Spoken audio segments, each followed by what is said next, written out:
2007년 한여름의 공기가 유난히 무겁던 날이었습니다. 그날은 제 인생의 모든 색깔이 한순간에 바래지고 한 가족의 웃음소리가 영영 사라져버린 날이기도 합니다. 저는 당시 김현우 17살 고등학교 2학년이었고 제 동생 김태민은 6살의 천진난만한 소년이었습니다. 부모님은 급한 일이 생겨 외출하시면서 현우야, 태민 잘 보고 있어라. 밖에 비 오니까 절대 나가지 못하게 해. 하고 당부하셨죠. 저는 네, 알겠어요. 라고 대답했지만 마음은 이미 며칠 뒤 다가올 기말고사에 쏠려 있었습니다. 거실 한쪽 작은 탁자에 앉아 수학 공식과 화학 반응식을 적어가며 문제를 풀고 있던 저는 옆에서 블록을 쌓으며 놀던 태민이의 목소리를 그저 흘려 듣기만 했습니다. 바깥에서는 빗방울이 점점 굵어지고 텔레비전 소리마저 빗소리에 묻히고 있었습니다. 어느 순간 목을 돌려보니 태민이가 사라져 있었습니다. 현관문은 반쯤 열려 있었고 차가운 공기가 스며들었습니다. 가슴이 철렁 내려앉은 저는 비가 퍼붓는 골목으로 뛰쳐나갔습니다. 태민아, 어디 있어? 목이 쉬도록 불러도 대답은 없고 들려오는 건 빗물 떨어지는 소리와 멀리서 울리는 천둥뿐이었습니다. 이웃들도 우산을 들고 뛰어나와 함께 골목과 시장, 놀이터, 심지어 근처 하천까지 샅샅이 찾아봤지만 동생의 흔적은 어디에도 없었습니다. 그날 밤 집안은 절망과 혼란으로 가득 찼습니다. 부모님이 돌아오셨을 때 어머니 이선희의 얼굴은 순식간에 핏기가 가셨고 저를 붙잡고 흔들며 울부짖으셨습니다. 태민이 어디 있어? 내 동생 어디 갔어? 저는 아무 말도 하지 못한 채 고개를 떨구었고 그 순간 어머니의 손바닥이 제 뺨을 세차게 스쳤습니다. 따가운 통증보다 내가 동생을 잃게 만들었다는 죄책감이 훨씬 더 깊게 파고들었습니다. 그날 이후 우리 집은 더 이상 예전의 집이 아니었습니다. 따뜻하던 식탁은 얼음장처럼 차가워졌고 웃음 대신 한숨과 원망이 집안을 메웠습니다. 어머니는 매일같이 저를 향해 분노와 슬픔을 쏟아내셨습니다. 네가 공부에만 빠져 있지 않았어도, 네가 눈을 떼지 않았어도 태민이는 사라지지 않았을 거야. 너는 네 동생을 죽인 거나 마찬가지야. 아버지 김종호는 말수가 적어지고 밤마다 술에 의지했습니다. 현관 앞 의자에 앉아 담담히 빗속을 바라보며 병을 기울이는 아버지의 뒷모습은 제 마음속에 평생 지워지지 않을 그림자가 되었습니다. 그때부터 저는 제 자신을 용서하지 못한 채 살아갔습니다. 성공하면 어머니가 조금이라도 저를 용서해 주시지 않을까 하는 마음으로 죽을 힘을 다해 공부했고 좋은 대학에 들어갔으며 사회에 나와서는 미친 듯이 일했습니다. 그러나 어떤 성취도, 어떤 돈도 2007년 그 장마날의 공백을 메워주지 못했습니다. 태민이의 실종 소식은 순식간에 마을 전체로 퍼졌습니다. 그날 이후 어머니 이선희와 아버지 김종호는 집에 머무는 시간이 거의 없었습니다. 비가 그치기도 전에 두 분은 젖은 옷차림으로 이웃 마을, 인근 도시, 심지어 먼 지방까지 발품을 팔며 동생의 흔적을 찾아다녔습니다. 처음 몇 달 동안은 매일 같이 경찰서와 방송국을 찾아갔습니다. 신문에 전단지를 싣고 마을 벽마다 태민이의 사진을 붙였습니다. 혹시 이 아이를 보신 적 있으신가요? 수십 수백 번 반복된 질문이었지만 돌아오는 대답은 언제나 고개를 젓는 동작뿐이었습니다. 해가 바뀌고 계절이 바뀌어도 소식은 없었습니다. 어머니의 눈 밑은 짙은 그림자가 드리웠고 아버지의 어깨는 점점 더 굽어갔습니다. 그나마 있던 가족 사진 속 태민이의 얼굴도 세월이 흐르며 색이 바래고 모서리가 달아갔습니다. 그 사진을 들여다볼 때마다 저는 마치 제 손으로 빛을 지운 것 같아 숨이 막혔습니다. 18년? 그 긴 시간 동안 저는 대학을 졸업하고 대기업에 입사해 나름의 경력을 쌓았습니다. 겉으로 보기엔 탄탄대로였지만 제 안에는 늘 태민이라는 이름의 빈자리가 있었습니다. 비 오는 날이면 유난히 그 공허함이 날카롭게 스며들었습니다. 창밖의 빗줄기가 유리창을 타고 흘러내릴 때마다 그날의 냄새, 소리, 그리고 제 옆에 없던 동생의 공백이 함께 되살아났습니다.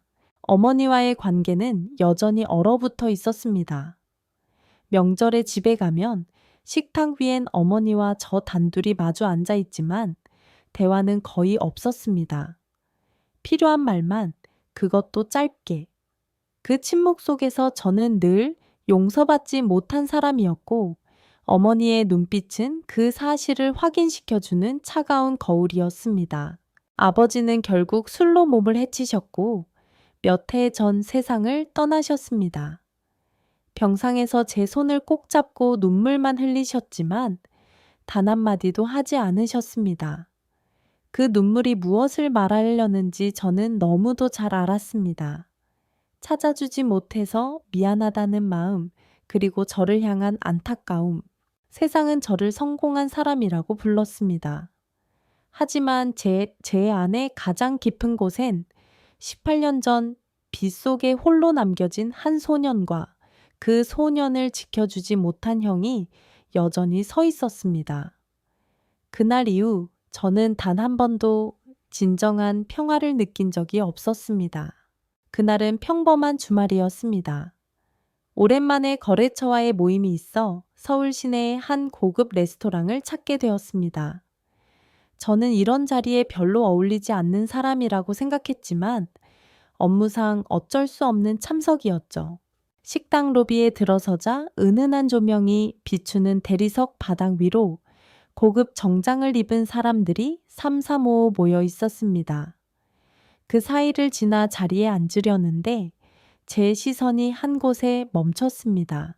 서빙을 하고 있는 청년 한 명, 키는 180cm 남짓, 날렵한 체격, 그리고 유난히 또렷한 눈매를 가진 얼굴. 그 순간 심장이 이유 없이 쿵 하고 내려앉았습니다. 그 눈빛이 18년 전 6살 태민이가 웃을 때 반짝이던 눈빛과 너무도 닮아 있었습니다. 물론 이성적으로는 그럴 리 없다고 스스로를 다그쳤습니다. 18년이면 외모도 변하고 생활 환경도 바뀌었을 테니까요. 하지만 이상하게도 제 마음속 어딘가가 저 사람을 그냥 지나치면 안 된다고 속삭이고 있었습니다. 그 청년은 제 옆 테이블에 음식을 내려놓고 손님들에게 예의 바른 미소를 보였습니다. 그 미소 속에서 저는 어린 시절 동생이 저를 부르던 장면을 겹쳐보았습니다. 비 오는 날 거실 한가운데서 블록을 쌓고 있던 작은 손, 형, 나 봐봐 하며 눈을 반짝이던 모습. 모임이 끝난 뒤 저는 일부러 늦게 자리에서 일어나 청년이 나오는 시간을 기다렸습니다. 주방 쪽에서 검은 앞치마를 벗고 나오는 청년을 향해 저는 조심스럽게 다가갔습니다. 잠깐 실례가 안 된다면 한 가지만 물어봐도 될까요? 청년은 조금 놀란 표정으로 고개를 끄덕였습니다. 혹시 어릴 적에 다른 이름으로 불린 적이 있나요? 예를 들어 태민이라든가. 순간 청년의 표정이 굳어졌습니다. 그리고 이내 고개를 저었습니다. 아니요, 그런 이름 들어본 적 없는데요. 그 대답에 실망과 안도감이 동시에 밀려왔습니다. 만약 정말 태민이라면 이렇게 갑작스럽게 마주하는 건 너무 큰 충격이었을 테니까요. 하지만 그날 밤 집으로 돌아온 뒤에도 저는 그 청년의 얼굴이 머릿속에서 떠나지 않았습니다. 그 눈빛, 웃음, 말투까지도 어쩐지 제 안 깊은 곳의 기억을 건드리고 있었습니다. 레스토랑에서 돌아온 다음 날, 저는 이상하게도 집중이 되지 않았습니다. 보고서를 작성하다가도, 거래처 전화를 받다가도 그 청년의 눈빛이 불쑥 떠올랐습니다. 이건 단순한 착각일 수도 있지만, 만약 그렇지 않다면 그런 생각이 머릿속을 떠나지 않았습니다. 저는 결국 인터넷 검색창에 식당 이름을 입력하고 구직 사이트와 SNS를 샅샅이 뒤졌습니다. 운 좋게도 식당 공식 계정에서 직원 단체 사진을 발견했습니다. 거기서도 그는 또렷하게 눈에 띄었습니다. 사진 캡션에는 신입 서버 강민호라는 이름이 적혀 있었습니다. 그날 밤 저는 친구 한 명에게 도움을 청했습니다. 경찰 쪽에 아는 사람이 있는 친구였죠. 물론 불법적인 건 아니고 단지 신분과 기본적인 배경 정도만 확인하려는 마음이었습니다. 며칠 뒤 친구로부터 연락이 왔습니다. 민호 씨, 특이하네. 10살 무렵 보육원에 들어왔다더라. 그 전 기록은 없고 그 순간 심장이 쿵 하고 내려앉았습니다. 태민이의 실종 시기와 정확히 겹치는 나이. 더 이상 우연이라고만 치부할 수 없었습니다. 저는 주말에 일부러 식당을 다시 찾았습니다. 이번에는 손님이 아니라 퇴근 시간을 맞춰 주차장에서 기다렸습니다. 늦은 밤 민호가 식당 뒷문으로 나왔습니다. 그는 휴대전화를 보며 걸었고 저는 숨을 고르며 뒤따랐습니다. 민호의 샷이. 그가 놀라서 돌아봤습니다. 지난번엔 갑작스러운 질문을 해서 미안합니다.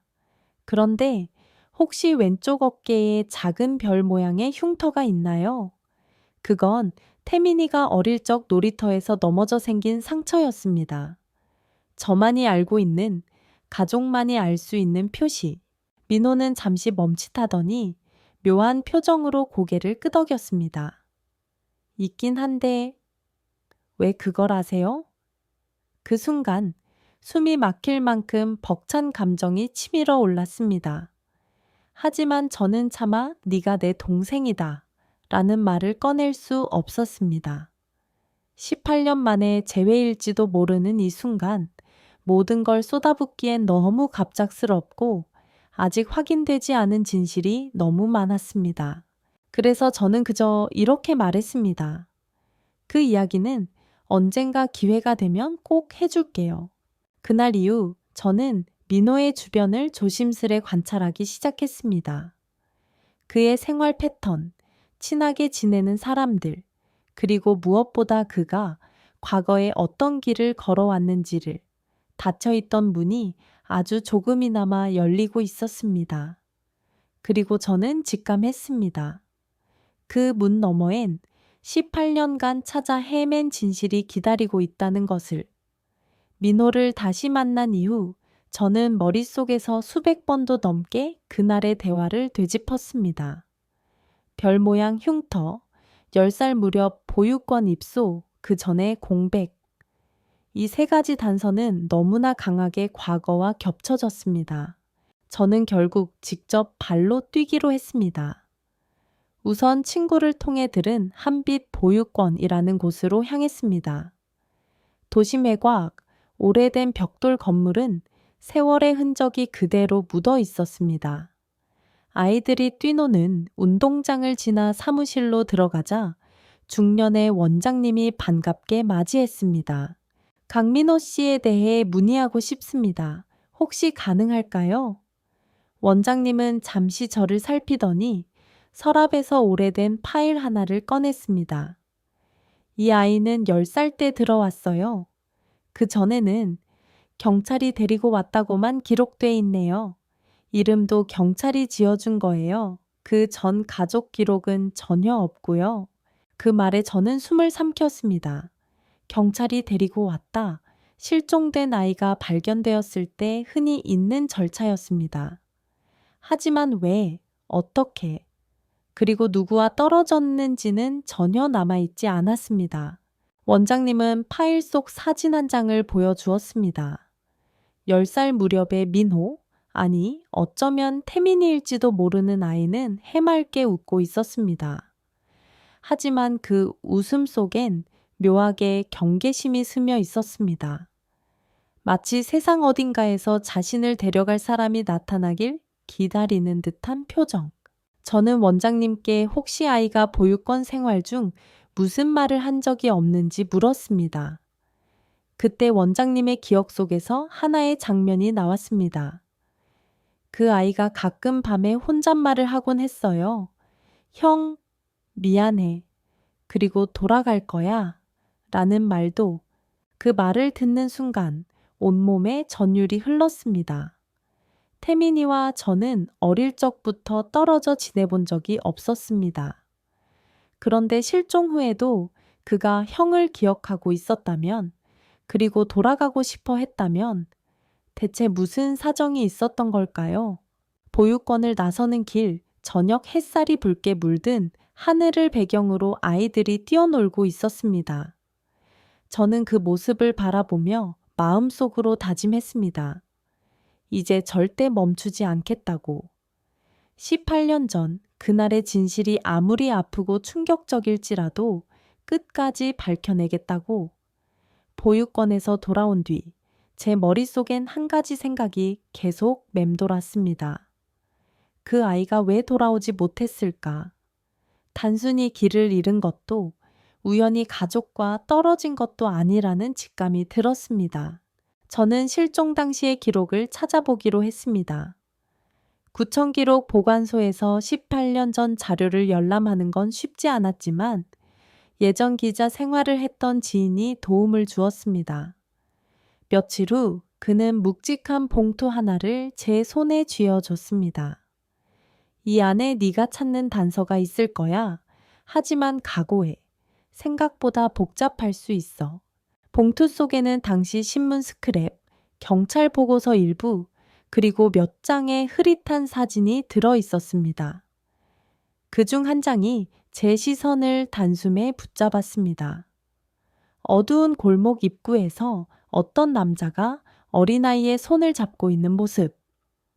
사진은 멀리서 찍혀 인물 식별이 쉽지 않았지만 그 아이가 입고 있던 노란색 잠바는 분명 태민이가 실종 당일 입었던 옷이었습니다.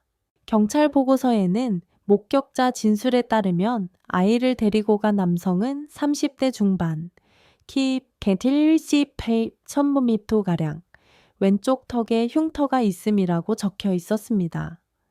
하지만 당시에는 용의자를 특정하지 못했고 사건은 장기 미제로 남았다고 했습니다.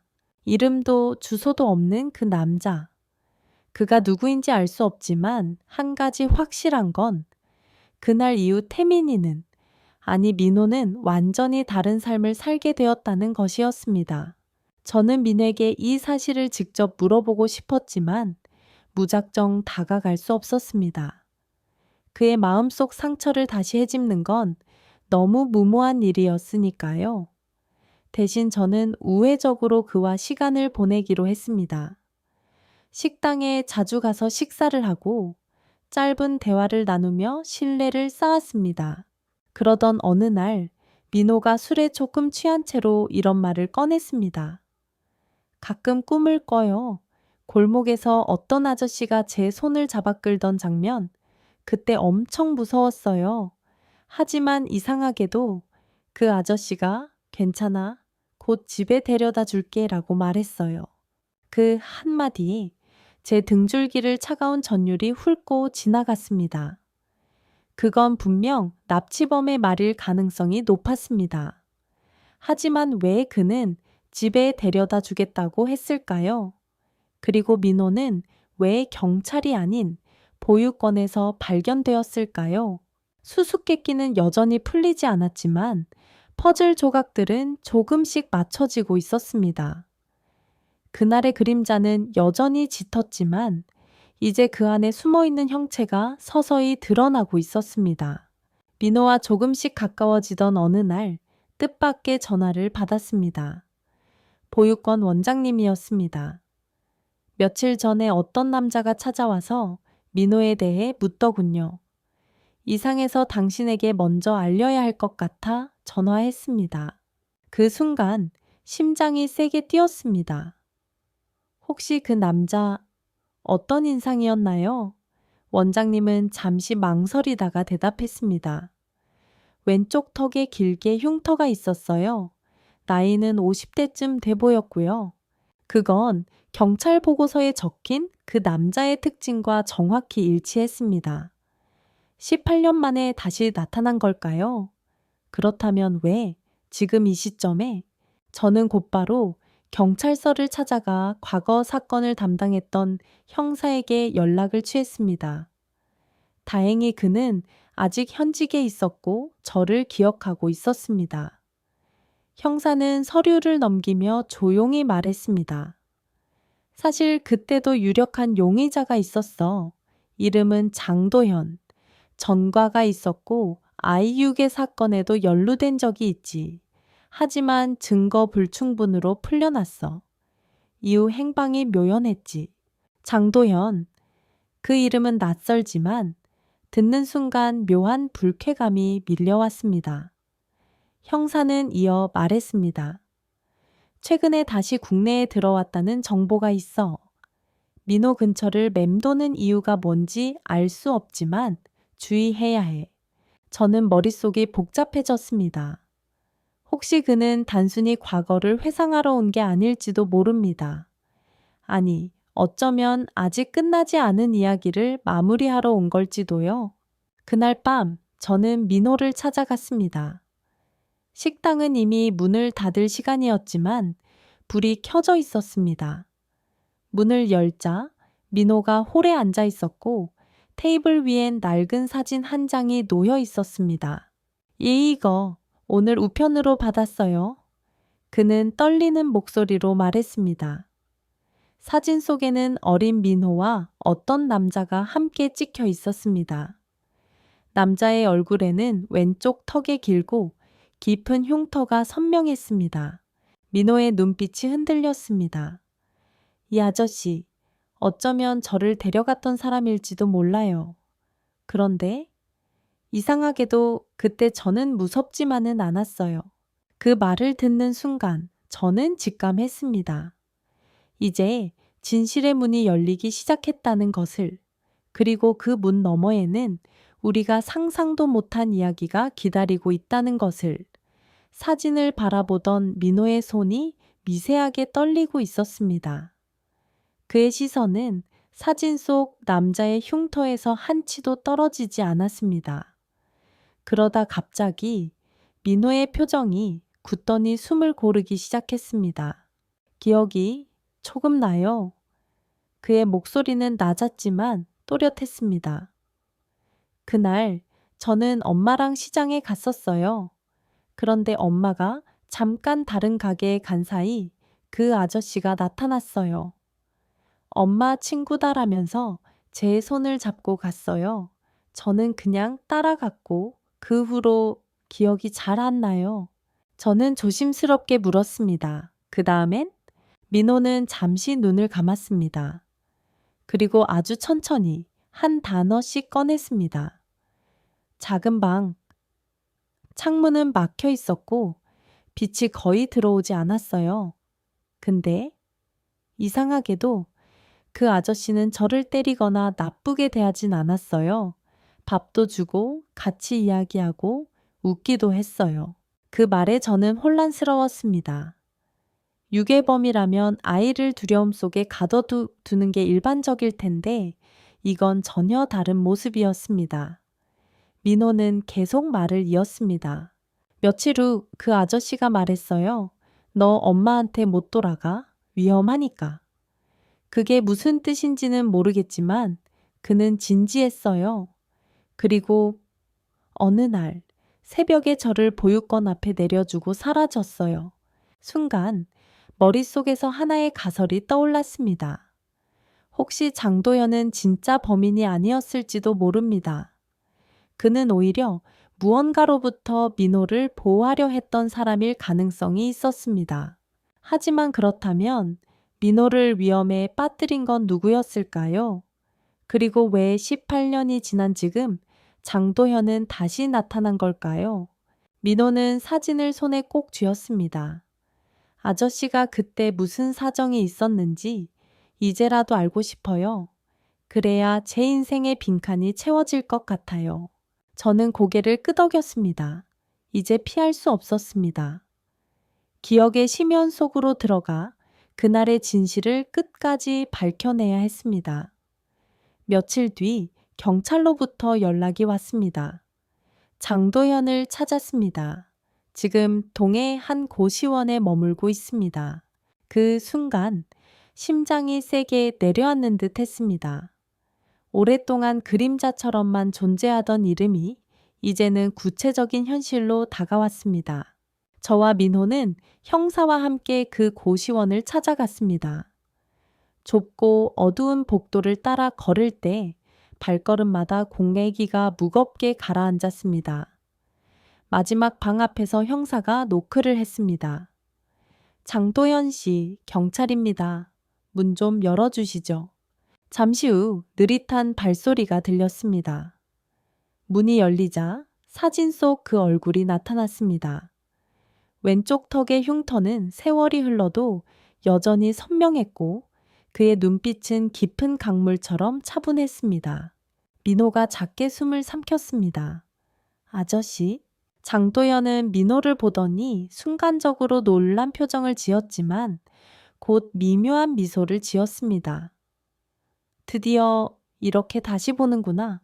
방 안은 허름했지만 깔끔하게 정리되어 있었습니다. 벽 한쪽에는 낡은 사진들이 빼곡히 붙어 있었고 그중 몇 장에는 어린 민호의 모습이 담겨 있었습니다. 이게 다 뭐예요? 제가 묻자 장도연은 잠시 침묵하다가 의자에 앉았습니다. 나도 이제 숨을 이유가 없을 것 같군. 다만 내가 한 일의 전부를 듣기 전에 나를 함부로 판단하지 않았으면 좋겠네. 민호는 눈을 피하지 않고 그를 바라봤습니다. 그 시선 속에는 두려움과 호기심, 그리고 아직 풀리지 않은 수많은 물음이 얽혀 있었습니다. 장도연은 깊게 숨을 들이마신 뒤 낮고 단호한 목소리로 말했습니다. 18년 전 나는 너를 훔쳐간 게 아니라 구한 거였다. 그 한마디가 공기를 가르는 칼날처럼 방 안에 퍼졌습니다. 저와 민호는 동시에 굳어버렸습니다. 방 안의 공기는 무겁게 가라앉아 있었습니다. 민호가 떨리는 목소리로 물었습니다. 구했다고요? 그게 무슨 뜻이에요? 장도연은 한동안 아무 말 없이 두 손을 맞잡고 있었습니다. 그의 눈동자가 아주 먼 과거를 더듬고 있는 듯 했습니다. 그날 시장에서 네 어머니가 장을 보고 있었지. 그런데 내 뒤로 낯선 남자가 다가오고 있었어. 나는 그 사람을 알고 있었지. 위험한 인물이었거든. 돈을 위해서라면 뭐든 하는 놈이었어. 사람을 다치게 한 전과도 있었고. 그는 잠시 말을 멈추고 물을 한 모금 마셨습니다. 그 남자가 너를 데려가려는 걸 보고 난 본능적으로 움직였어. 네 손을 잡고 골목 안으로 뛰었지. 그 순간 네가 무서워서 울고 있던 건 안다. 하지만 나는 시간을 벌어야 했어. 네 어머니에게 상황을 설명할 틈이 없었거든. 민호의 눈이 조금씩 커졌습니다. 그럼 제가 기억하는 작은 방은 맞아. 그건 내가 살던 허름한 원룸이었어. 창문을 막은 건 혹시나 네가 나가다가 그놈에게 잡힐까 봐서였어. 그 며칠 동안 나는 경찰에 신고하려 했지만 문제는 그놈이 경찰에도 손을 뻗쳐두고 있었단 거야. 내가 신고했다간 내 목숨이 더 위험해질 수도 있었어. 저는 그 말을 들으며 등골이 서늘해졌습니다. 그렇다면 민호를 데려간 이유가 단순한 범죄가 아니었다는 얘기입니다. 그래서 장도연은 말을 이었습니다. 나는 너를 최대한 안전한 곳으로 보내기로 했어. 새벽에 사람 없는 시간에 보육원 앞에 너를 내려주고 멀리 떠났지. 그 후로 내 소식을 멀리서만 지켜봤다. 민호는 한참 동안 아무 말도 하지 못했습니다. 그의 표정에는 충격과 혼란, 그리고 어렴풋한 이해가 동시에 스쳤습니다. 그럼 왜 이제야 나타난 거예요? 민호가 힘겹게 물었습니다. 장도연의 목소리가 낮아졌습니다. 그놈이 다시 움직이고 있어. 이번엔 내 주변을 맴돈다는 얘기를 들었어. 네가 위험해질까봐 더는 가만히 있을 수 없었다. 그 순간 방 안의 공기가 한층 차가워졌습니다. 단순히 과거의 이야기가 아니라 현재 진행형의 위협이 우리 앞에 놓여 있다는 사실이 선명해졌습니다. 민호는 손을 꼭 쥐었습니다. 이제라도 진실을 알게 돼서 다행이에요. 하지만 끝까지 가야겠네요. 그 사람이 누군지, 왜 아직도 저를 노리는지. 장도현은 고개를 끄덕였습니다. 그래, 이제는 나 혼자 감당할 일이 아니야. 너와 함께 끝을 봐야지. 장도연의 입에서 그놈이라는 단어가 나올 때마다 머릿속에서 검은 그림자가 점점 커져갔습니다. 그는 이름조차 명확히 밝히지 않았지만 그 표정만으로도 얼마나 위험한 인물인지 알 수 있었습니다. 먼저 네가 다니는 길을 다시 점검해야 해. 장도연은 단호하게 말했습니다. 아침에 학교로 가는 길, 저녁에 집으로 돌아오는 길, 혹시나 뒤따르는 사람이 없는지부터 확인하자. 그날 저녁, 저는 민호와 함께 집 근처 카페에서 나와 골목길을 걸었습니다. 멀리서 장도현이 우리를 따라오며 주변의 인상을 쓰는 사람이나 부자연스러운 행동을 하는 사람을 유심히 살폈습니다. 처음 며칠은 아무 일도 없었습니다. 하지만 일주일째 되던 날, 뒷골목 CCTV 화면에서 낯선 남자가 포착됐습니다. 그 남자는 후드티를 깊게 눌러쓴 채 우리가 지나간 3분 뒤에 같은 길을 걸어가고 있었습니다. 이 사람이에요. 제가 묻자 장도연은 화면을 뚫어져라 보더니 고개를 끄덕였습니다. 그래? 변한 게 거의 없네. 그놈 맞아. 그날 이후 우리 셋은 더 신중해졌습니다. 장도연은 민회에게 휴대용 경보기와 작은 녹음기를 챙겨주었습니다. 이건 혹시 모를 상황에서 내 목소리를 기록하고 주변 사람들의 주의를 끌 수 있는 장치야. 절대 장난으로 쓰면 안 된다. 그의 말투는 엄격했지만 그 속에는 깊은 보호 본능이 담겨 있었습니다. 며칠 뒤 우리는 고시원 근처의 작은 분식집에서 다시 모였습니다. 창문 밖으로 보이는 골목은 평범해 보였지만 도연의 눈빛은 결코 방심하지 않았습니다. 그놈은 오래 숨어 지내는 법을 아는 놈이야. 쉽게 꼬리를 잡히지 않아. 하지만 한 번이라도 실수하면 우리는 그걸 놓치지 않을 거다. 그는 그렇게 말하며 수첩에 뭔가를 빠르게 적어 내려갔습니다. 민호는 그 모습을 조용히 바라보다가 말했습니다. 저도 이제 피하지 않을게요. 도망만 다니는 건 더 이상 싫어요. 그 말에 저는 놀랐지만 동시에 민호가 더 이상 어린아이가 아니라는 사실을 깨달았습니다. 그의 눈에는 결심이 담겨 있었고 그 결심은 우리 모두의 마음을 조금 더 단단하게 만들었습니다. 그날 밤은 유난히 바람이 거세게 불었습니다.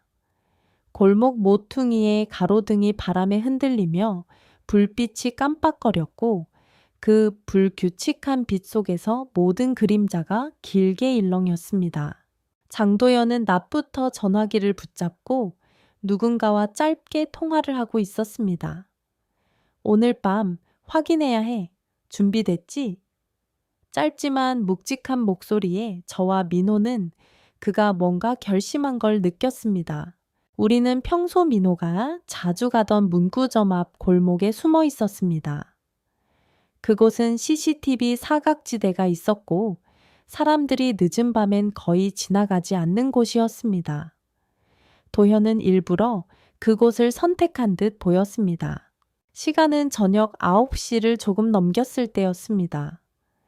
후드티를 눌러 쓴 남자가 천천히 골목 안으로 들어왔습니다. 그의 걸음은 서두르지도 그렇다고 느리게 걷지도 않았습니다. 마치 누군가를 기다리는 듯 주변을 천천히 훑어보고 있었습니다. 민호의 손이 떨렸습니다. 저도 숨을 고르며 최대한 눈에 띄지 않게 몸을 움츠렸습니다. 그 순간 장도연이 골목 반대편에서 모습을 드러냈습니다. 오랜만이군. 그의 목소리는 낮았지만 싸늘하게 울렸습니다. 남자는 잠시 멈춰서 도연을 바라보더니 입꼬리를 비웃듯 올렸습니다. 역시 넌 여기 있군. 예전처럼 참견하려고. 둘 사이의 공기는 팽팽하게 긴장됐습니다. 도연은 한 발 앞으로 나섰고 그와 동시에 남자도 미묘하게 몸의 각도를 바꾸었습니다. 그 동작은 한치의 방심도 없는 경계였습니다. 그만해. 더는 애를 건드리지 마. 도연의 말은 명령에 가까웠습니다. 하지만 남자는 천천히 주머니에 손을 넣더니 검은 휴대폰을 꺼냈습니다. 그의 시선은 곧장 제가 숨은 쪽으로 향했습니다. 거기 나와. 심장이 귀 옆에서 터질 듯 뛰었습니다. 민호가 본능적으로 제 팔을 움켜쥐었고 저는 그 손을 꼭 잡아주었습니다. 그때 도연이 갑자기 크게 외쳤습니다. 지금이야. 골목 끝에서 2명의 건장한 남자가 뛰어들어왔습니다. 그들은 도연이 미리 연락해둔 지인들이었습니다. 남자는 순간 당황했지만 재빨리 몸을 돌려 골목 반대편으로 달아났습니다. 우리는 그를 놓치지 않기 위해 뒤쫓았지만 그는 몇 번의 골목을 꺾으며 어둠 속으로 사라졌습니다. 짧은 순간의 대면이었지만 그의 얼굴 일부가 가로등 불빛에 스쳤고 그것만으로도 도현은 확신했습니다. 맞아, 변함없어. 그놈이야. 그날 밤 우리는 추격에 실패했지만 대신 한 가지 확실한 걸 얻었습니다. 그가 여전히 우리 근처를 맴돌고 있으며 기회를 엿보고 있다는 사실이었습니다. 그리고 이제 단순한 방어가 아니라 먼저 움직여야 한다는 것도 깨달았습니다. 그날 이후 우리는 매 순간 긴장 속에 살았습니다. 골목에서 마주친 그 남자의 눈빛은 단순한 적대감을 넘어선 집착과 경고를 담고 있었습니다. 가만히 당하고만 있어서는 안 된다는 사실이 분명해졌습니다. 장도연은 다음날 아침부터 계획을 짜기 시작했습니다. 그는 작은 지도와 메모지, 그리고 오래된 서류 봉투를 꺼내어 식탁 위에 펼쳤습니다. 이제부터 우리가 움직일 차례야. 그가 어디서 뭘 하는지, 누구를 만나는지 모두 파악해야 한다. 저는 긴장 속에서도 묻지 않을 수 없었습니다. 그 사람 그렇게 위험한가요? 도연은 잠시 저를 바라보다 고개를 끄덕였습니다. 위험하지. 하지만 더 무서운 건 그는 계획적으로 움직이는 사람이란 거야. 실수하지 않아. 우리가 먼저 틈을 찾아야 해. 민호는 조용히 노트북을 켜고 온라인 커뮤니티와 중고거래 사이트, 심지어 SNS까지 뒤지기 시작했습니다.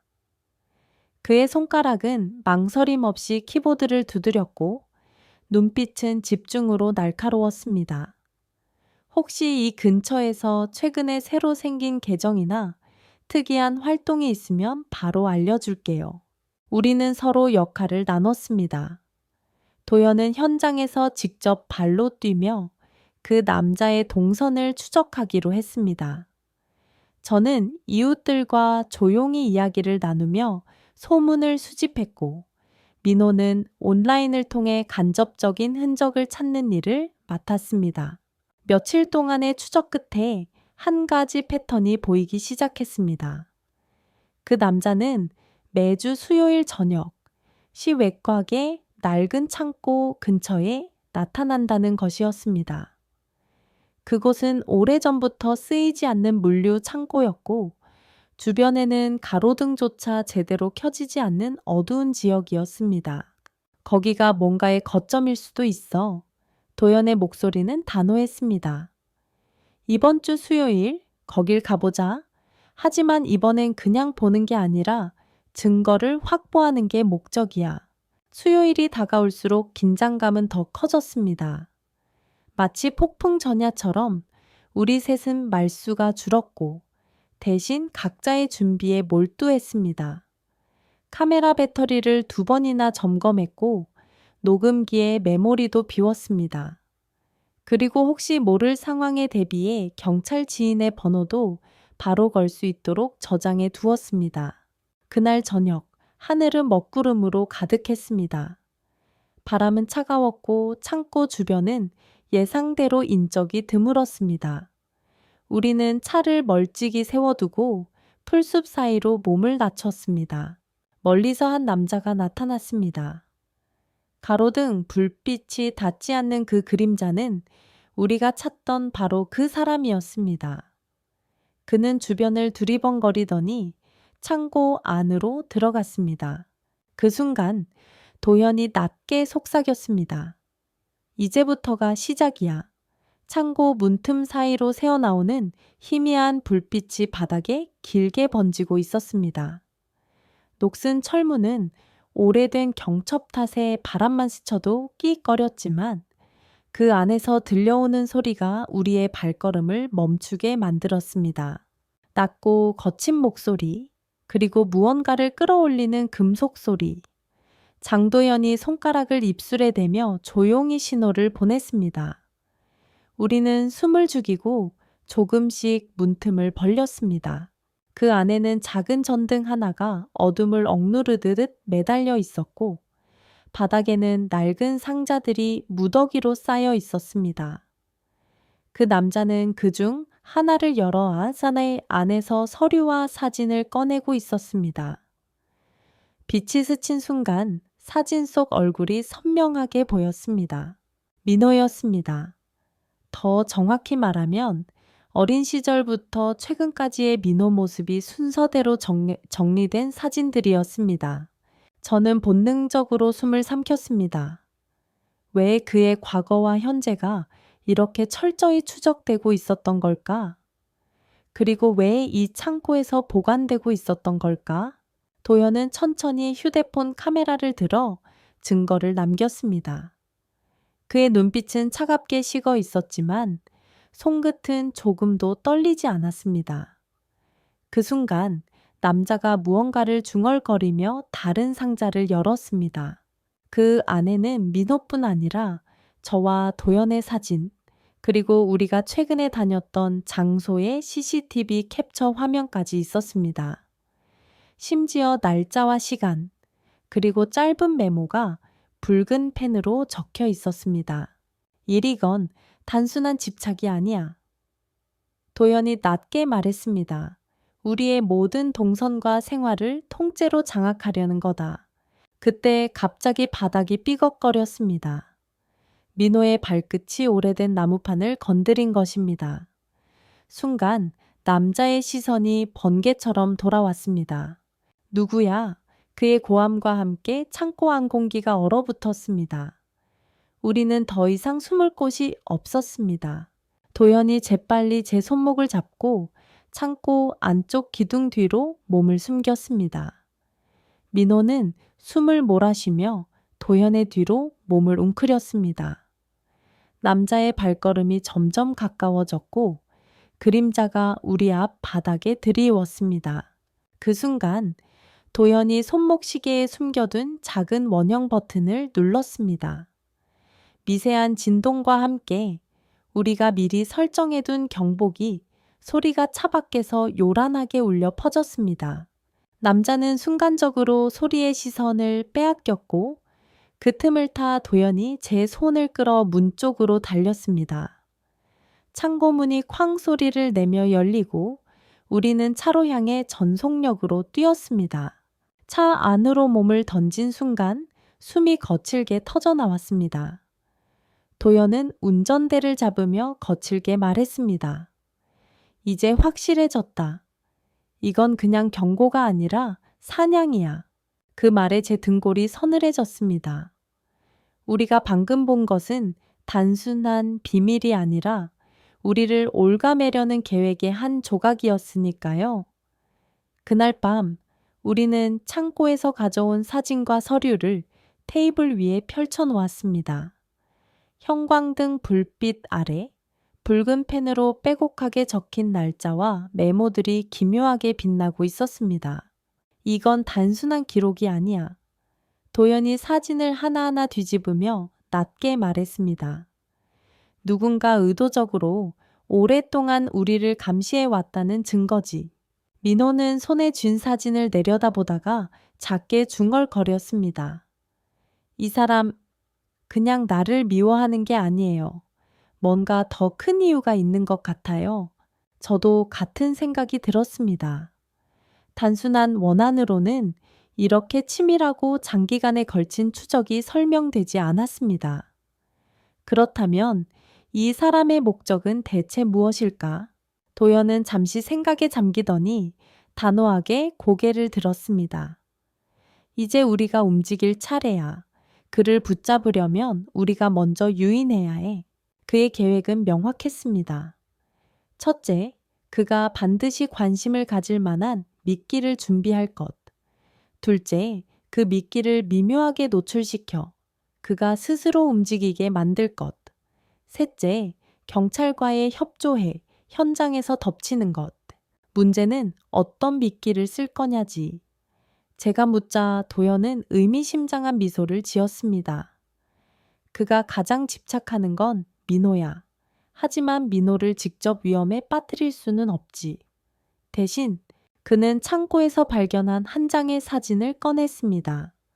사진 속에는 오래된 건물 앞에 서 있는 민호의 모습이 있었고 뒷면에는 짧게 주소가 적혀 있었습니다.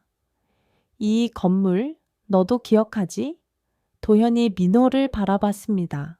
민호는 고개를 끄덕였습니다. 어릴 때 잠깐 살았던 고아원이에요. 그 순간 퍼즐이 맞춰지는 기분이 들었습니다. 그 건물이 아마도 그 남자에게도 중요한 의미가 있는 장소일지도 모른다는 직감이 들었습니다. 도연은 곧바로 경찰에 연락해 상황을 공유했습니다. 그리고 함정의 핵심 장소로 그 고아원을 선택했습니다. 우리는 고아원 앞에 CCTV가 잘 보이도록 차량을 세우고 일부러 민호가 혼자 건물 안으로 들어가는 모습을 연출했습니다. 물론 실제로는 경찰과 함께 내부에서 대기하는 상황이었죠. 민호는 긴장한 얼굴로 물었습니다. 정말 올까요? 도연은 짧게 대답했습니다. 온다, 반드시. 밤이 깊어가고 공기는 차갑게 식어갔습니다. 멀리서부터 희미한 발자국 소리가 들려오기 시작했습니다. 그 소리는 점점 가까워졌고 마침내 고아원 입구 앞에서 멈췄습니다. 우리는 숨을 죽이고 그 순간을 기다렸습니다. 덫은 이미 놓였고 이제는 먹잇감이 걸려들기만 하면 되는 상황이었습니다. 고아원 안은 오래된 나무 냄새와 먼지 냄새가 섞여 묘한 무게감을 풍기고 있었습니다. 형광등 불빛은 깜빡이며 어둠과 빛을 반복했고 우리는 창문 틈새로 바깥을 주시했습니다. 멀리서 보이던 그림자가 점점 선명해지더니 마침내 고아원 정문 앞에 섰습니다. 그의 움직임은 조심스러웠지만 한 걸음 한 걸음이 확신에 차 있었습니다. 마치 이곳이 자신을 부르고 있다는 듯이 민호는 손에 땀을 쥐고 숨을 죽였습니다.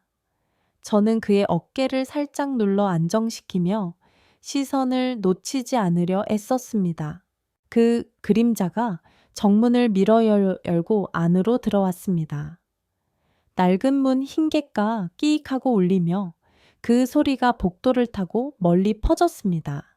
그는 발걸음을 멈추지 않았습니다. 바닥을 조심스럽게 밟으며 천천히 안쪽으로 다가왔습니다. 그 발소리가 복도의 정막을 깨고 우리의 심장 박동과 겹쳐 울렸습니다. 도연은 경찰과 눈빛을 교환하며 작은 신호를 보냈습니다. 경찰 2명이 양쪽에서 포위하듯 움직였지만 여전히 그는 눈치채지 못한 듯 보였습니다. 그가 민호가 서 있는 척 하던 빈 공간 앞에 섰을 때 민호야. 그의 입에서 낮게 흘러나온 목소리는 이상하게도 애절했습니다. 순간 도연이 소리쳤습니다. 지금 순식간에 경찰이 뛰어들어 그를 제압했습니다. 그는 반사적으로 몸부림쳤지만 이미 두 팔은 뒤로 꺾인 채 수갑이 채워졌습니다. 왜 이러는 겁니까? 그의 목소리에는 분노와 혼란이 뒤섞여 있었습니다. 하지만 눈동자 깊은 곳에는 포기하지 않은 무언가가 번뜩였습니다. 민호는 숨이 가쁘게 오르내리며 그 장면을 지켜보고 있었습니다. 그 눈빛 속에는 단순한 두려움이 아니라 오랫동안 감춰졌던 진실을 반드시 들어야겠다는 결심이 서려 있었습니다. 도연이 차갑게 말했습니다. 이제 숨을 곳은 없어. 네가 왜 이런 짓을 했는지 다 밝혀야 할 때야. 그 순간 마치 오랜 시간 감춰졌던 그림자가 한꺼번에 드러난 듯 공기가 무겁게 가라앉았습니다. 그리고 저는 직감했습니다. 이제부터가 진짜 시작이라는 것을. 조사실의 공기는 차갑고 건조했습니다. 한쪽 벽에는 작은 거울이 붙어 있었고 그 뒤에서 저는 도연과 함께 상황을 지켜보고 있었습니다. 거울 너머 쇠 의자에 앉은 남자는 고개를 숙인 채 아무 말도 하지 않았습니다. 형사가 조용히 물었습니다. 이름, 나이, 그리고 여기 온 이유를 말하세요. 남자는 잠시 침묵하다가 천천히 고개를 들었습니다. 후드티 그림자 속에서 드러난 눈빛은 불안과 증오가 뒤섞여 있었습니다. 이상훈, 42. 그 목소리는 생각보다 젊었지만 단단한 벽처럼 감정을 숨기고 있었습니다. 형사가 다시 물었습니다. 민호군을 따라다닌 이유가 뭡니까? 이상훈은 한쪽 입꼬리를 비웃듯 올리며 대답했습니다. 그의 나한테 빚이 있어요. 그리고 그 아이 아버지가 나한테서 모든 걸 빼앗아 갔죠. 그 말에 제 손끝이 얼어붙었습니다. 민호의 아버지 이야기가 나오자 도연도 눈을 가늘게 뜨며 집중했습니다. 형사는 차분히 물음을 이어갔습니다. 무슨 뜻이죠? 빚이라니? 이상훈은 씁쓸하게 웃으며 말했습니다. 10년 전 저는 그 사람과 같은 회사에서 일했습니다. 하지만 그는 제 아이디어를 훔쳐 상사의 인정을 받았고 저는 해고당했죠. 그 뒤로 가정이 무너졌습니다. 아내도 떠나고 남은 건 증오뿐이었어요. 그 순간 퍼즐 조각들이 맞춰지는 듯 했지만 동시에 더 큰 의문이 생겼습니다. 단순한 원한이라면 왜 민호를? 형사가 다시 묻자 이상훈은 낮게 중얼거렸습니다. 민호는 그 사람의 피를 이어받은 아이니까요. 내 인생을 망친 집안의 증거이자 상징이죠. 그 말에 저는 숨이 턱 막혔습니다. 그의 눈빛에는 단순한 복수가 아닌 오랫동안 골마온 집착이 담겨 있었습니다. 도연은 거울 너머로 짧게 한숨을 내쉬었습니다. 이건 단순 스토킹이 아니야. 뿌리가 훨씬 깊어. 형사는 더 많은 것을 캐묻기 위해 자리를 정리했고 저는 무의식적으로 손을 움켜쥐었습니다. 이제 우리는 그가 알고 있는 과거의 진실을 완전히 파헤쳐야 했습니다. 그리고 그것이 민호를 진정으로 지킬 수 있는 유일한 방법이라는 걸 직감했습니다. 형사는 잠시 물을 한 컵 가져다 놓으며 말을 꺼냈습니다. 당신이 민호를 쫓아다닌 건 단순한 분풀이가 아니네요. 더 큰 이유가 있죠? 솔직히 말하세요. 이상훈은 한동안 물컵을 뚫어지게 보더니 고개를 들어 형사의 눈을 마주쳤습니다. 그래요. 난 단순히 겁주려고 한 게 아닙니다. 그 애를 내 손으로 키울 생각이었어요. 순간 조사실 밖에서 지켜보던 제 심장이 철렁 내려앉았습니다. 그의 말은 차분했지만 그 안에 섬뜩한 결심이 담겨 있었습니다. 형사가 놀란 기색을 감추지 못하며 물었습니다. 키운다고요? 부모도 멀쩡히 있는 아이를? 이상우는 억울한 듯한 표정을 지으며 말을 이었습니다. 민호는 나와 같은 고통을 겪어야 합니다. 그래야 그 애 아버지가 뭘 빼앗았는지 뼛속까지 느끼게 될 테니까. 난 그 애를 데리고 떠나 내가 만든 규칙 속에서 살게 할 생각이었어요. 그의 말에 숨이 막힐 정도의 소름이 돋았습니다. 그건 단순한 복수심을 넘어 위험한 집착이자 왜곡된 정의감이었습니다. 형사는 서류를 꺼내 책상 위에 펼쳤습니다. 그 안에는 최근 몇 달간의 이동 경로, 임대한 창고 주소, 그리고 고아원 근처에서 찍힌 CCTV 사진이 빼곡히 들어 있었습니다. 여기 이 창고 뭡니까? 형사의 질문에 이상우는 잠시 침묵하다가 천천히 웃음을 지었습니다. 오베야토 새로운 시작을 준비한 곳이죠. 민호와 내가 함께 살 곳. 그 짧은 대답이었지만 모두를 얼어붙게 만들었습니다. 그는 이미 민호를 데려갈 장소를 마련해두고 구체적인 시나리오까지 준비했던 것입니다. 도연이 옆에서 낮게 중얼거렸습니다. 이건 미수에 그친 범죄가 아니야. 거의 실행 직전이었어. 형사는 다시 압박을 가했습니다. 그럼 오늘 밤 고아원에 간 건? 이상훈의 표정이 살짝 일그러졌습니다. 마지막 기회였죠. 오늘 놓치면 다시는 그 애를 내 손에 넣지 못할 테니까. 그 순간 조사실 안의 공기는 한층 무겁게 가라앉았습니다. 저는 거울 너머로 그의 눈을 똑바로 바라보며 생각했습니다. 이 남자를 완전히 막지 않으면 민호는 평생 그 그림자 속에서 살아야 할 거라고. 형사의 질문이 이어졌고 이상우는 마치 모든 걸 털어놓는 듯 차분하게 대답했습니다. 하지만 그 차분함 속에는 이미 현실과의 경계가 무너져버린 사람의 위험한 확신이 담겨 있었습니다. 마지막으로 그는 이렇게 말했습니다. 민호는 내 과거를 복구할 열쇠입니다. 아무도 그걸 막을 수 없어요. 그 말은 경고 같으면서도 아직 끝나지 않은 싸움을 예고하는 선언 같았습니다. 그리고 저는 깨달았습니다. 이제 남은 건 민호를 완벽히 지켜내기 위한 준비뿐이라는 것을. 그날 아침 경찰서 앞은 이른 시간부터 분주했습니다. 형사 도연과 저는 함께 건물 앞에 서서 마지막 절차에 대해 간단히 이야기를 나누고 있었습니다. 도연이 무겁게 한숨을 내쉬며 말했습니다. 오늘로 모든 걸 끝내야 합니다. 다시는 이 사람 발을 아이 근처에 못 오게 해야 해요. 조사실 문이 열리고 이상훈이 호송 경찰에 이끌려 나왔습니다. 그의 손목에는 여전히 차가운 수갑이 채워져 있었지만 표정은 담담했습니다. 그 눈빛은 마치 아직 끝나지 않았다고 말하는 듯 차가웠습니다. 저는 민호를 보호하기 위해 고아원으로 가야 했지만 발걸음이 쉽게 떨어지지 않았습니다.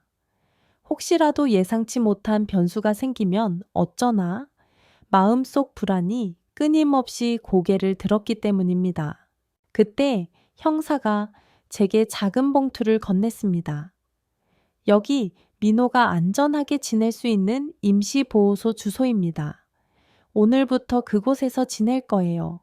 몇 주 동안은 비밀리에 관리할 겁니다. 봉투를 쥐는 제 손이 조금 떨렸습니다. 이제 진짜 끝인가 하는 생각과 함께 혹시 그가 또 다른 수를 쓰지 않을까 하는 경계심이 동시에 밀려왔습니다.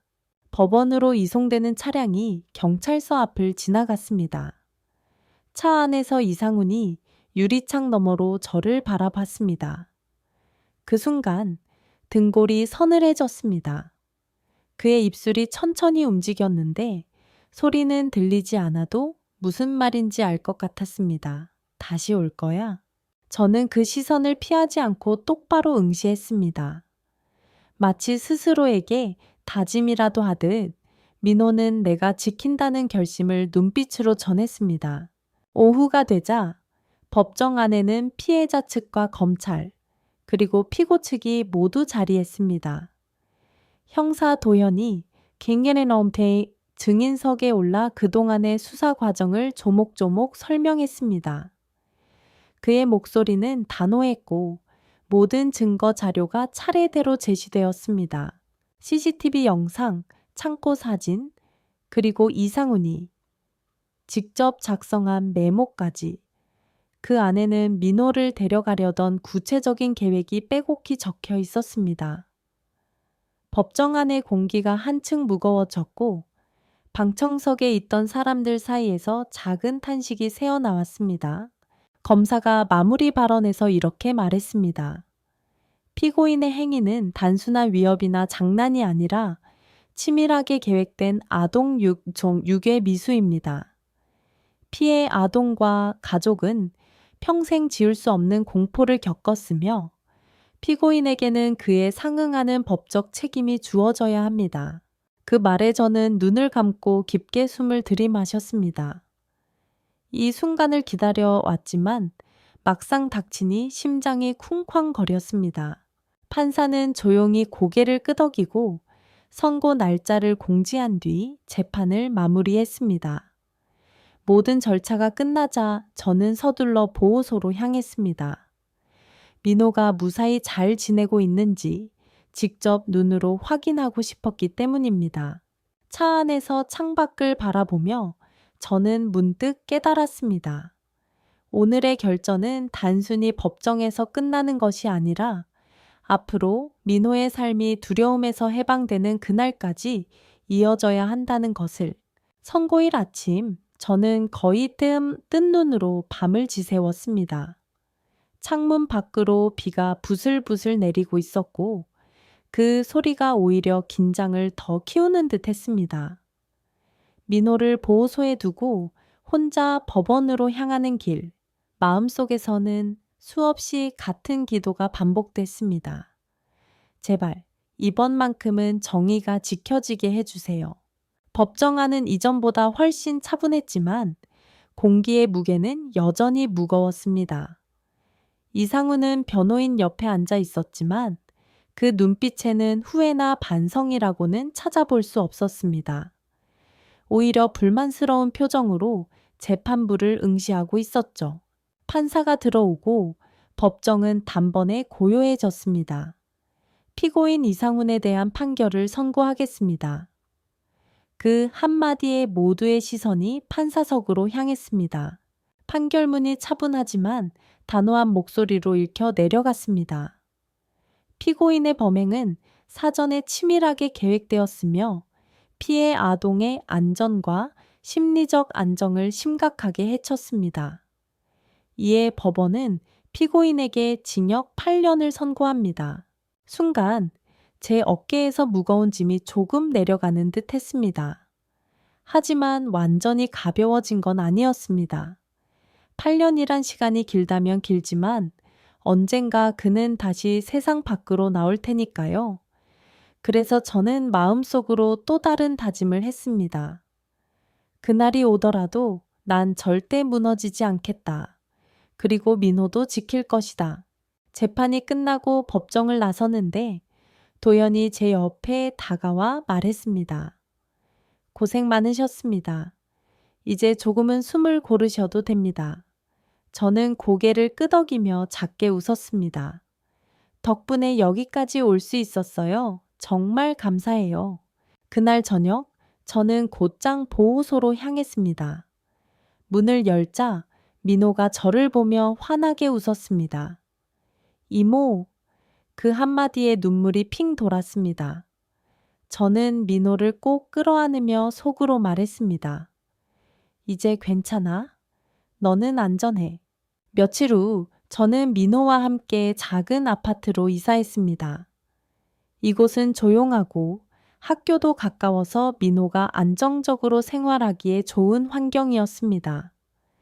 새로운 집에서 처음 맞이한 아침, 창문을 열자 맑은 햇살이 방 안을 가득 채웠습니다. 그 빛 속에서 민호가 아침밥을 먹으며 웃고 있는 모습을 보니 지난 모든 고통이 조금씩 옅어지는 것 같았습니다. 물론 상처는 쉽게 사라지지 않습니다. 하지만 우리는 함께라는 사실이 앞으로 나아갈 힘을 줍니다. 그리고 저는 이제 알게 되었습니다. 가족은 피로만 이어지는 것이 아니라 서로를 위해 지키고자 하는 마음으로 완성된다는 것을. 그렇게 우리의 새로운 일상은 시작되었습니다. 비록 상처를 안고 있지만 그 상처 위에 피어나는 믿음과 사랑이 앞으로의 길을 환하게 비춰줄 거라 믿습니다.